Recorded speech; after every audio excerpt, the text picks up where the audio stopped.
ఏపీలో ఎన్నికలు సమీపిస్తున్న తరుణంలో ప్రతిపక్ష వైసీపీ అభ్యర్థుల విషయంలో ఆచితూచి అడుగులు వేస్తోంది. ఇంకో 3 నెలల్లో ఎన్నికలు జరగనుండడంతో వైసీపీ అభ్యర్థుల విషయంలో ఇంకా ఓ కొలిక్కి రాలేదని తెలుస్తోంది. ఇక అసలు మ్యాటర్ ఏంటంటే వైసీపీకి మంచి పట్టున్న ప్రకాశం జిల్లాలో గత ఎన్నికల్లో టీడీపీ ఎమ్మెల్సీ మాగుంట శ్రీనివాసులరెడ్డిపై గెలిచారు వైవి సుబ్బారెడ్డి. అయితే వచ్చే ఎన్నికల్లో వైవి సుబ్బారెడ్డిని మార్చనున్నారని రాజకీయ వర్గాల్లో జోరుగా వార్తలు ప్రచారమవుతున్నాయి.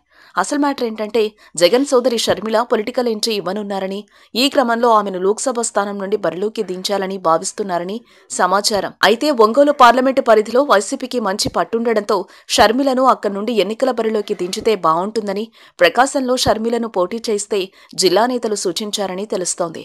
కానీ దీనిపై షర్మిల అభిప్రాయం కనుక్కొని నిర్ణయం వెల్లడిస్తారని జగన్ చెప్పారని తెలుస్తోంది. ఇక మరోవైపు వైవి సుబ్బారెడ్డి వద్ద ఇదే విషయాన్ని ప్రస్తావించగా ఆయన కూడా సానుకూలంగా స్పందించారని తెలుస్తోంది. మరి షర్మిల పోటీకి ఓకే అంటారా అనేది తేలాల్సి ఉంది. ఒకవేళ ఆమె బరిలోకి దిగితే వైవి సుబ్బారెడ్డిని మరో స్థానం నుండి బరిలోకి దించేందుకు జగన్ గ్రౌండ్ వర్క్ ప్రిపేర్ చేస్తున్నారని సమాచారం. మరి వైవి సుబ్బారెడ్డి విషయంలో జగన్ ఎలాంటి సంచలన విషయం తీసుకుంటారో అనేది రాజకీయ వర్గాల్లో హాట్ టాపిక్ గా మారింది.